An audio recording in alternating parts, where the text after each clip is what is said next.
का खालसा वाहिगुरु जी की फतेह।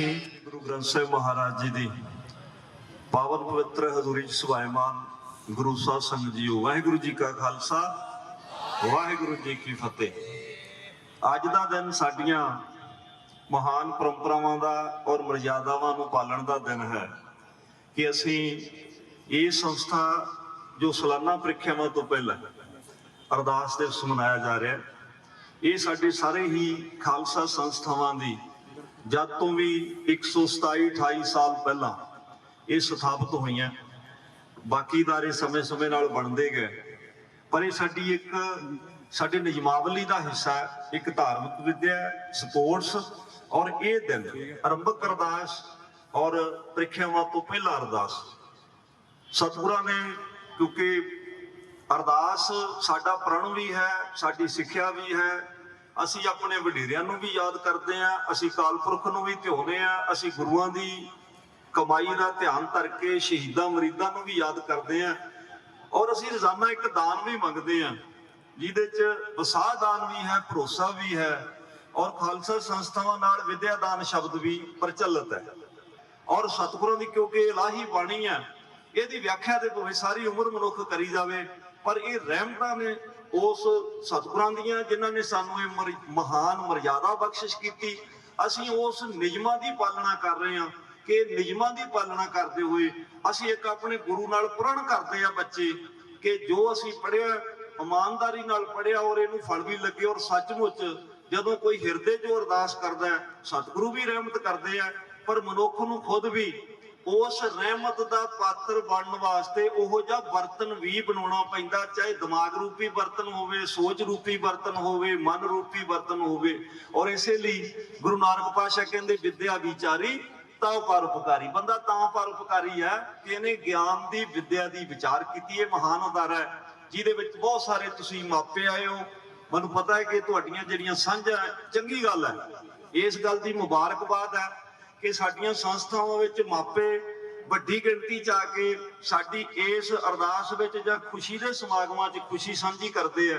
और ये साडी ते तुहाडी प्रबंधकां दी ते संस्थावां दी ਉਹ महान ਸਾਂਝ है जिहदे सदका साडे खालसा संस्थावां विच 30,000 विद्यार्थी विद्या प्राप्त करदा है। और साडे 14-15 कालज है, 6 स्कूल है, सानू बच्चों को अगे भी फैसिलिटी मिलती है। जिहड़ा साडीਆਂ संस्थावां दा विद्यार्थी है कि कालजां विच भी फीस की माफ़ी मिलती है और उहनूं इन्हां अदारियां च आके वड्डे अदारियां च आके बच्चा वड्डा सोचदा है। तुहानूं सारे मापिਆਂ नूं इस गल की मुबारक है कि तुसीं समां कढ के आए हो। भावें धन्नवाद प्रिंसीपल साहब ने करना, पर फिर भी क्योंकि ये अरदास का दिन है, सतगुरु सानू सारिआं नूं चढ़दी कला बख्शिश करन, बच्चिआं नूं सफलता बख्शिश करन, संस्थावां नूं होर अगे वधण दा मौका मिले। ये साडी सारिआं दी अज दी अरदास है। वाहिगुरू जी का खालसा वाहिगुरू जी की फतेह। गुरु ग्रंथ साहब की हजूरी च बैठी सारी साध संगत जी, आओ पहला फतेह सांझी करिए। वाहिगुरू जी का खालसा वाहिगुरू जी की फतेह। कथू नंगल साहब, मैनेजमेंट के बाकी सारे मैंबर साहबान, बच्चों ते बहुत ही सत्कारयोग पेरेंट्स, मैं सिर्फ 2 मिनट लवांगा अज, क्योंकि असी सारे बच्चों ने विद्या दे विच जिहड़ियां प्राप्तियां करनियां ने उहदे वास्ते अरदास लई सारे इकट्ठे होए हैं। मैं बच्चों सिर्फ तुहानूं एक गल 2 मिनटां च गल खत्म करांगा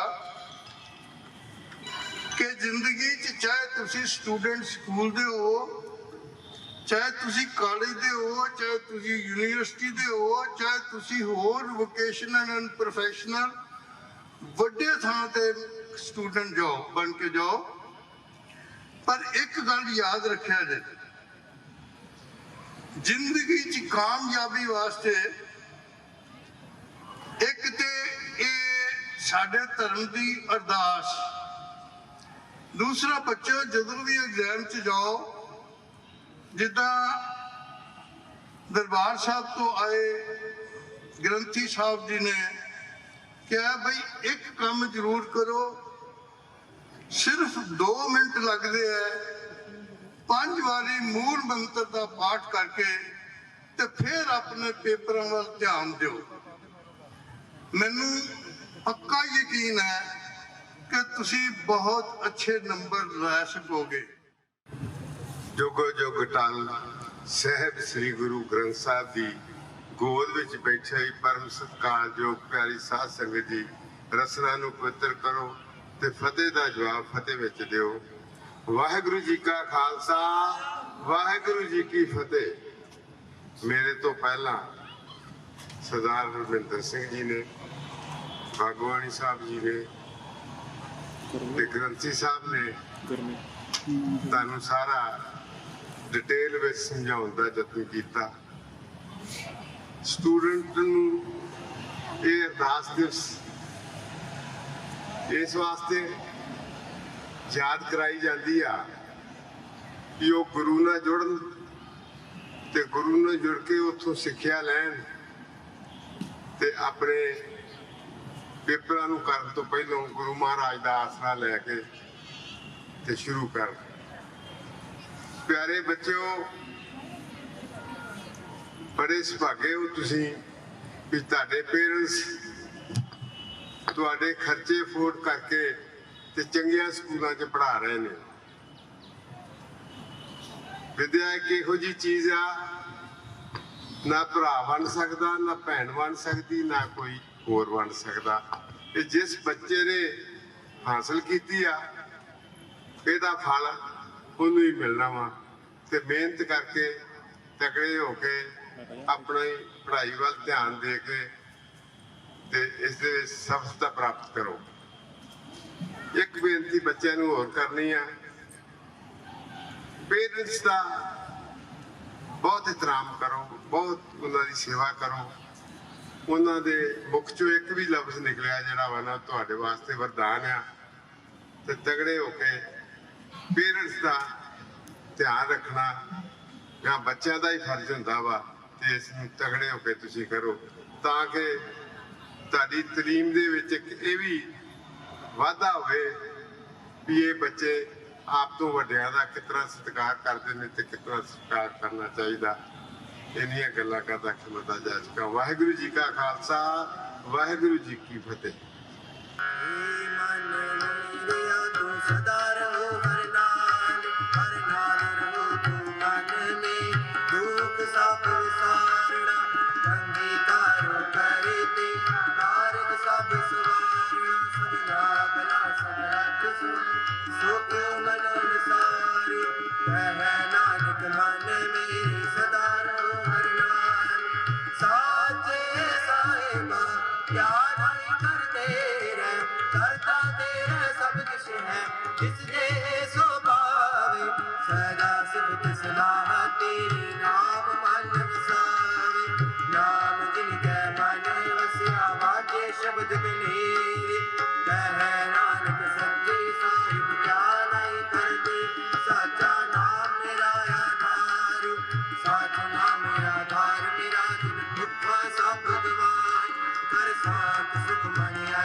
माता दर्द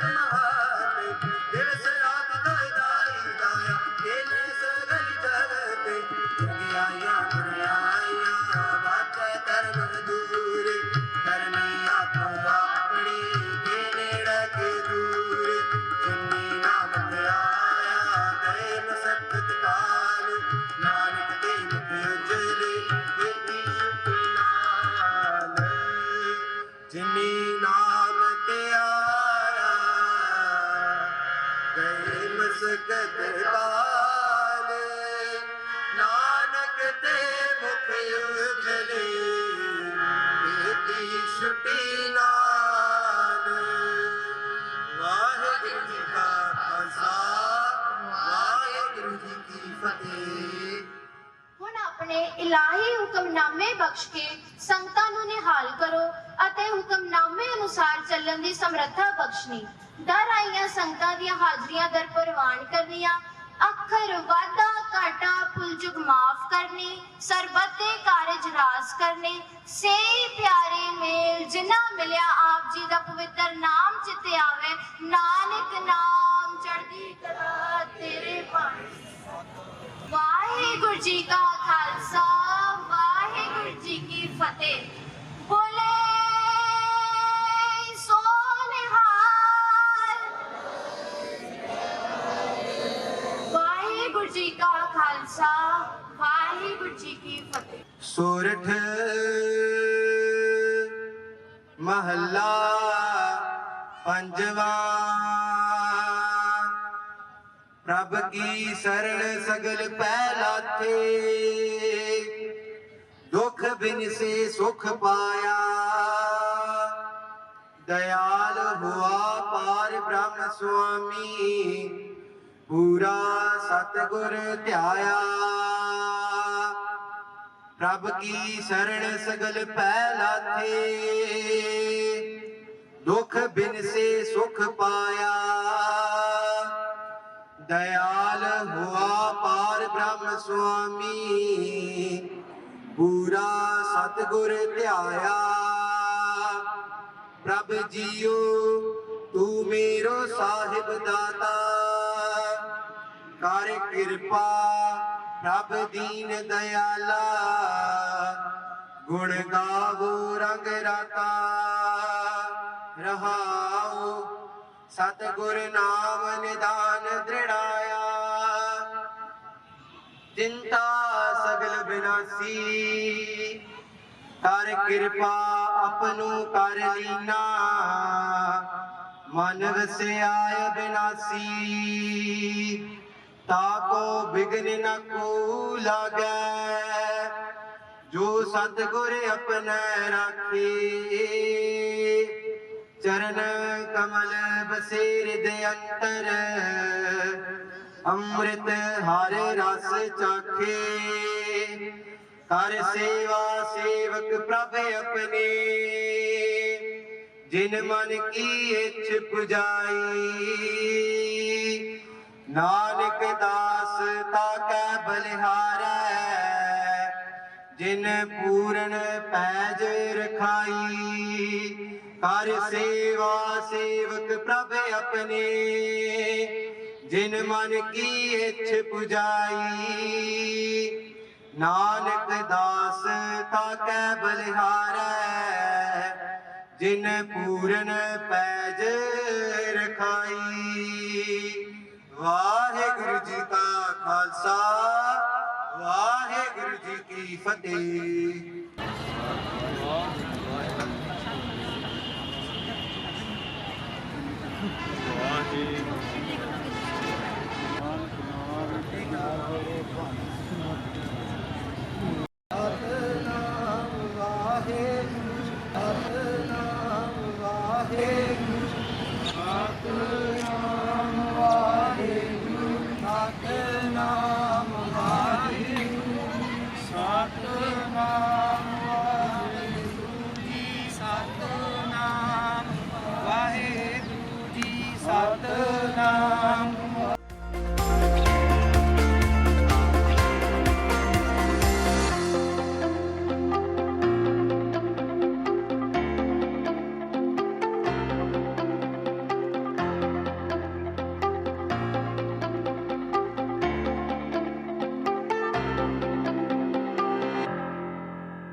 ਅਰਦਾਸ ਦੇ ਸਾਡੇ ਕਾਫੀ ਦੇਰ ਤੋਂ ਵੇਖਣ ਤੋਂ ਬੱਚਿਆਂ ਦੇ ਇਮਤਿਹਾਨਾਂ ਤੋਂ ਪਹਿਲਾਂ ਅਰਦਾਸ ਜੁਗਤ ਕਰਾਉਂਦੇ ਆ ਔਰ ਸਾਰੇ ਹੀ ਸਕੂਲਾਂ ਦੇ ਵਿੱਚ ਅਰਦਾਸ ਹੁੰਦੀ ਹੈ। ਇਹਦੇ ਨਾਲ ਬੱਚਿਆਂ ਨੂੰ ਉਤਸ਼ਾਹ ਮਿਲਦਾ ਵਾ, ਗੁਰੂ ਦੀ ਬਾਣੀ ਨਾਲ ਜੁੜਦੇ ਆ, ਗੁਰਦੁਆਰੇ ਨਾਲ ਜੁੜਦੇ ਨੇ ਔਰ ਉਹਨਾਂ ਨੂੰ ਇੱਥੇ ਸਿੱਖਿਆ ਮਿਲਦੀ ਆ ਜਿਹੜੀ ਕਿ ਬੜੀ ਲਾਭਦਾਇਕ ਹੁੰਦੀ ਆ।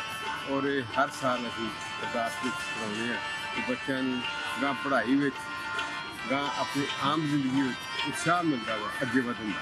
ਸਤਿ ਸ਼੍ਰੀ ਅਕਾਲ ਦਰਸ਼ਕੋ, ਅੱਜ ਖਾਲਸਾ ਕਾਲਜ ਪਬਲਿਕ ਸਕੂਲ ਦੇ ਵਿੱਚ ਅਰਦਾਸ ਦਿਵਸ ਮਨਾਇਆ ਜਾ ਰਿਹਾ ਹੈ ਤੇ ਖਾਲਸਾ ਸੰਸਥਾਵਾਂ ਵਿੱਚ ਅਰਦਾਸ ਦਿਵਸ ਦੀ ਜਿਹੜੀ ਆਪਣੀ ਹੀ ਮਹੱਤਤਾ ਹੈ। ਸੋ ਇਸ ਵਕਤ ਅਸੀਂ ਖਾਲਸਾ ਪਬਲਿਕ ਸਕੂਲ ਦੇ ਪ੍ਰਿੰਸੀਪਲ ਸਰਦਾਰ ਅਮਰਜੀਤ ਸਿੰਘ ਜੀ ਗਿੱਲ ਦੇ ਨਾਲ ਮੌਜੂਦ ਹਾਂ ਤੇ ਸਭ ਤੋਂ ਪਹਿਲਾਂ ਤੇ ਸਤਿ ਸ਼੍ਰੀ ਅਕਾਲ ਸਰ, ਬਹੁਤ-ਬਹੁਤ ਸਵਾਗਤ ਹੈ KCGC TV ਤੇ। ਸਰ ਸਾਨੂੰ ਇਹ ਦੱਸੋ ਕਿ ਖਾਲਸਾ ਕਾਲਜਿਸ ਸੰਸਥਾਵਾਂ ਦੇ ਵਿੱਚ ਜਿਹੜੀ ਅਰਦਾਸ ਦਿਵਸ ਦੀ ਜਿਹੜੀ ਇੱਕ ਖਾਸ ਮਹੱਤਤਾ ਹੈ ਉਹਨੂੰ ਤੁਸੀਂ ਕਿਵੇਂ ਲੈਂਦੇ ਹੋ, ਜਿੱਦਾਂ ਕਿ ਅੱਜ ਤੁਹਾਡੇ ਸਕੂਲ ਦੇ ਵਿੱਚ ਅਰਦਾਸ ਦਿਵਸ ਮਨਾਇਆ ਹੈ ਤੇ ਤੁਸੀਂ ਕੀ ਸੁਨੇਹਾ ਦੇਣਾ ਚਾਹੋਗੇ ਬੱਚਿਆਂ ਨੂੰ? ਸਿੱਖ ਪੰਥ ਦੇ ਵਿੱਚ ਅਰਦਾਸ ਦੀ ਆਪਣੀ ਮਹੱਤਤਾ ਹੈ ਜੀ ਬਿਲਕੁਲ। ਮੀਨਸ ਜਦੋਂ ਅਸੀਂ ਗੁਰੂ ਮਹਾਰਾਜ ਦੇ ਅੱਗੇ ਵਿਨਮਰ ਹੋ ਕੇ ਅਰਦਾਸ ਕਰਦੇ ਹਾਂ ਤੇ ਅਸੀਂ ਉਸ ਪਰਮਾਤਮਾ ਦਾ ਓਟ ਆਸਰਾ ਲੈ ਕੇ ਚੱਲ ਪੈਂਦੇ ਹਾਂ ਤੇ ਸੱਚ ਜਾਣਿਓ ਕਿ ਜਿਹੜਾ ਪਰਮਾਤਮਾ ਹੈ ਸਾਡੇ ਨਾਲ ਅੰਗ ਸੰਗ ਹੋ ਕੇ ਸਹਾਇਤਾ ਕਰਦੇ ਨੇ, ਸਾਡੇ ਨਾਲ ਚੱਲਦੇ ਨੇ ਜੀ। ਇਹ ਬੜਾ ਪ੍ਰਤੱਖ ਅਸੀਂ ਹੋ ਕੇ ਦੇਖਿਆ। ਸਾਡੇ ਬੱਚੇ ਹਰ ਸਾਲ, ਇਹ ਟ੍ਰੈਡੀਸ਼ਨ ਹੈ ਸਾਡੀ, ਜੀ ਕਾਫੀ ਸਾਲਾਂ ਦੀ ਟ੍ਰੈਡੀਸ਼ਨ ਹੈ ਕਿ ਅਸੀਂ ਅਖੰਡ ਪਾਠ ਸਾਹਿਬ ਦੇ ਭੋਗ ਪਾਉਂਦੇ ਹਾਂ, ਅਰਦਾਸ ਦਿਵਸ ਮਨਾਉਂਦੇ ਹਾਂ ਔਰ ਉਸ ਦਿਨ ਅਰਦਾਸ ਦੇ ਸਾਰੇ ਬੱਚਿਆਂ ਦੇ ਰੋਲ ਨੰਬਰ ਮਹਾਰਾਜ ਦੇ ਅੱਗੇ ਰੱਖ ਲਈਦੇ ਆ ਕਿ ਮਹਾਰਾਜ ਇਹ ਤੁਹਾਡੇ ਹਵਾਲੇ, ਤੁਸੀਂ ਜਾਣੋ ਮਹਾਰਾਜ, ਤੁਸੀਂ ਸੱਚ ਜਾਣਿਓ ਕਿ ਇੰਨੀ ਕਿਰਪਾ ਕਰਦੇ ਆ। ਸਾਡੇ ਪਤਾ ਨਹੀਂ ਕਿੰਨੀਆਂ ਮੈਰਿਟਾਂ ਦੇ ਢੇਰ ਲੱਗ ਜਾਂਦੇ ਆ, ਕਿੰਨੇ ਬੱਚੇ 90 ਤੋਂ ਉੱਤੇ ਹੁੰਦੇ, ਕਿੰਨੇ 80 ਤੋਂ ਉੱਤੇ ਹੁੰਦੇ ਆ ਤੇ 100% ਰਿਜ਼ਲਟਸ ਦੀ ਸਾਡੀ ਪ੍ਰਥਾ ਹੈ, ਉਹਨੂੰ ਅਸੀਂ ਨਿਭਾਉਂਦੇ ਚੱਲਦੇ ਹਾਂ। ਹਾਲਾਂਕਿ ਇਸ ਸਾਲ ਕੋਵਿਡ ਦਾ ਪ੍ਰਕਰਮ ਸੀਗਾ ਜੀ, ਪਰ ਫਿਰ ਵੀ ਅਸੀਂ ਡਿਟਰਮਿਨ ਸੀ ਕਿ ਨਹੀਂ, ਅਸੀਂ ਅਰਦਾਸ ਦਿਵਸ ਮਨਾਉਣਾ ਹੈ। ਸੋ ਸਰ ਕੋਵਿਡ ਦੀ ਹੀ ਗੱਲ ਹੋ ਰਹੀ ਹੈ ਤੇ ਆਪਾਂ ਇੱਥੋਂ ਹੀ ਲੈਂਦੇ ਹਾਂ ਕਿ ਕੋਵਿਡ ਦੇ ਦੌਰਾਨ ਪੂਰਾ ਸਾਲ ਜਿਹੜੇ ਸਕੂਲ ਬੰਦ ਰਹੇ, ਉਸ ਤੋਂ ਬਾਅਦ ਹੁਣ ਜਦੋਂ ਸਕੂਲ ਸ਼ੁਰੂ ਹੋਏ ਨੇ ਨਾਲ ਹੀ ਐਗਜ਼ਾਮਸ ਆ ਗਏ ਨੇ ਤੇ ਕਿਵੇਂ ਦਾ ਬੱਚਿਆਂ ਦਾ ਇੱਕ ਸਟਾਰਟ ਜਿਹੜਾ ਇੱਕ ਸਾਲ ਬਾਅਦ ਹੀ ਆਲਮੋਸਟ ਕਿਵੇਂ ਰਿਹਾ ਤੇ ਕਿਵੇਂ ਦਾ ਰਿਸਪੌਂਸ ਮਿਲ ਰਿਹਾ ਸਟੱਡੀ ਨੂੰ? ਨਹੀਂ, ਅਸੀਂ ਇਸ ਤਰ੍ਹਾਂ ਕੀਤਾ ਕਿ ਕੋਵਿਡ ਦੇ ਦਰਮਿਆਨ ਵੀ ਇੱਕ ਤਾਂ ਸਾਡੇ ਸਿਲੇਬਸ ਸਾਰੇ ਰਿਡਿਊਸ ਹੋਏ CBSE ਦੇ ਡਾਇਰੈਕਸ਼ਨ ਦੇ ਮੁਤਾਬਕ। ਜੀ ਫਿਰ ਅਸੀਂ ਆਨਲਾਈਨ ਜਿਹੜੀ ਬੱਚਿਆਂ ਦੀ ਆਲਮੋਸਟ ਤਿਆਰੀ ਕਰਾ ਲਈ ਸੀਗੀ ਜੀ ਔਰ ਬੱਚਿਆਂ ਦੀ ਆਨਲਾਈਨ ਸਾਰੀ ਤਿਆਰੀ ਹੋ ਚੁੱਕੀ ਸੀਗੀ ਤੇ ਹੁਣ ਜਦੋਂ ਸਕੂਲ ਖੁੱਲੇ ਆ, ਹੁਣ ਅਸੀਂ ਰੂਬਰੂ ਹੋ ਕੇ ਬੱਚਿਆਂ ਦੇ ਨਾਲ ਉਹਨਾਂ ਦੀ ਕੋਈ ਡਿਫਿਕਲਟੀਜ਼ ਪ੍ਰੋਬਲਮਸ ਉਹ ਸੋਲਵ ਕੀਤੀਆਂ। ਫਿਰ ਅਸੀਂ ਬੱਚਿਆਂ ਨੂੰ, ਹਰ ਇੱਕ ਬੱਚੇ ਨੂੰ 10-10 ਕੁਐਸਚਨ ਪੇਪਰ ਟੀਚਰਸ ਨੇ ਬਣਾ ਕੇ ਜੀ ਉਹ ਦਿੱਤੇ ਆ, ਚਾਹੇ ਆਪਣੇ ਸਕੂਲ ਦੀਆਂ ਕਲਾਸਾਂ ਹੋਣ ਜਾਂ ਬੋਰਡ ਦੀਆਂ ਕਲਾਸਾਂ ਹੋਣਗੀਆਂ, ਕਿਉਂਕਿ ਟੀਚਰਾਂ ਦਾ ਤਜਰਬਾ ਹੁੰਦਾ ਹੈ। ਜਿਹੜੇ ਇੰਪੋਰਟੈਂਟ ਕੁਐਸਚਨ, ਐਕਸਪੈਕਟਡ ਕੁਐਸਚਨ ਹੁੰਦੇ ਨੇ ਉਹ ਸਾਰੇ ਕਰਵਾ ਕੇ ਇਸ ਤਰ੍ਹਾਂ ਵਰਕਸ਼ੀਟ ਦੇ ਉੱਤੇ ਹੀ ਬਹੁਤ ਅੱਛੀ ਤਿਆਰੀ ਇਹਨਾਂ ਦੀ ਥੋੜੇ ਦਿਨਾਂ ਦੇ ਵਿੱਚ ਕਰਵਾ ਦਿੱਤੀ ਹੈ। ਹਾਲੇ 5-7 ਦਿਨ ਹੈਗੇ ਨੇ ਸਾਡੇ ਇੰਟਰਨਲ ਐਗਜ਼ਾਮਸ ਦੇ ਵਿੱਚ, ਜੀ ਪਰ ਅਸੀਂ ਉਹਨਾਂ ਦਿਨਾਂ 'ਚ ਹੋਰ ਇਹਨਾਂ ਦੀ ਤਿਆਰੀ ਕਰਵਾ ਕੇ ਇਹਨਾਂ ਨੂੰ ਬਿਲਕੁਲ ਐਗਜ਼ਾਮ ਦੇ ਲਈ ਤਿਆਰ ਕਰਵਾਵਾਂਗੇ। ਤੇ ਬੋਰਡ ਦੀਆਂ ਕਲਾਸਾਂ ਲਈ ਸਾਡੇ ਕੋਲ ਟਾਈਮ ਹੈਗਾ, ਹਾਲੇ ਮਈ ਦੀ ਪਹਿਲੀ 2 ਤਰੀਕ ਨੂੰ ਪੇਪਰ ਸ਼ੁਰੂ ਨੇ, ਉਹਦੇ ਲਈ ਸਾਡੇ ਕੋਲ ਬਹੁਤ ਟਾਈਮ ਹੈ। ਵੀ ਆਰ ਸ਼ੋਰ ਕਿ ਅਸੀਂ ਬੱਚਿਆਂ ਨੂੰ ਬਹੁਤ ਅੱਛੀ ਤਿਆਰੀ ਕਰਾਵਾਂਗੇ। ਡੈਫੀਨਿਟਲੀ ਸਰ, ਤੇ ਜਾਂਦੇ ਜਾਂਦੇ ਅੱਜ ਦੇ ਸਪੈਸ਼ਲ ਕਿਉਂਕਿ ਅਰਦਾਸ ਦਿਵਸ ਹੈ, ਬੱਚਿਆਂ ਨੂੰ ਕੀ ਸੰਦੇਸ਼ ਦੇਣਾ ਚਾਹੋਗੇ? ਬੱਚਿਆਂ ਨੂੰ ਮੈਂ ਹਮੇਸ਼ਾ ਇੱਕੋ ਸੰਦੇਸ਼ ਦਿੰਦਾ ਕਿ ਹਮੇਸ਼ਾ ਚੜ੍ਹਦੀ ਕਲਾ 'ਚ ਰਹੋ, ਜੀ ਪਰਮਾਤਮਾ ਦਾ ਓਟ ਆਸਰਾ ਲੈਣਾ ਹੈ, ਮਹਾਰਾਜ ਤੁਹਾਡੇ ਅੰਗ ਸੰਗ ਹੁੰਦੇ ਨੇ ਔਰ ਚੜ੍ਹਦੀ ਕਲਾ 'ਚ ਰਹਿਣਾ ਹੈ। ਔਰ ਜਿੱਦਣ ਸਾਡੇ ਐਗਜ਼ਾਮ ਹੁੰਦੇ ਆ ਉਦੋਂ ਹੀ ਇੱਥੇ ਮਹਾਰਾਜ ਦਾ ਪਾਠ ਕਰਕੇ ਪ੍ਰਸ਼ਾਦ ਵੰਡ ਕੇ ਤੇ ਫਿਰ ਬੱਚਿਆਂ ਨੂੰ ਜਕਾਰੇ ਛੱਡ ਕੇ ਤੇ ਐਗਜ਼ਾਮੀਨੇਸ਼ਨ ਹਾਲ ਲਈ ਕਰਦੇ ਆ ਔਰ ਫਤਿਹ ਕਰਕੇ ਆਉਂਦੇ ਆ ਉਸ ਦਿਨ। ਜੀ ਬਹੁਤ ਵਧੀਆ ਪ੍ਰਿੰਸੀਪਲ ਸਰ ਨੇ ਬਹੁਤ ਵਧੀਆ ਸੰਦੇਸ਼ ਜਿਹੜਾ ਸਟੂਡੈਂਟਸ ਨੂੰ ਦਿੱਤਾ ਹੈ ਤੇ ਉਮੀਦ ਕਰਦੇ ਆ ਇਹਨਾਂ ਦੇ ਬੱਚੇ ਵੀ ਹਮੇਸ਼ਾ ਦੀ ਤਰ੍ਹਾਂ ਇਸ ਵਾਰ ਵੀ ਐਵੇਂ ਚੜ੍ਹਦੀ ਕਲਾ ਦੇ ਵਿੱਚ ਰਹਿਣਗੇ। ਬਹੁਤ ਬਹੁਤ ਧੰਨਵਾਦ ਸਰ। Thank you.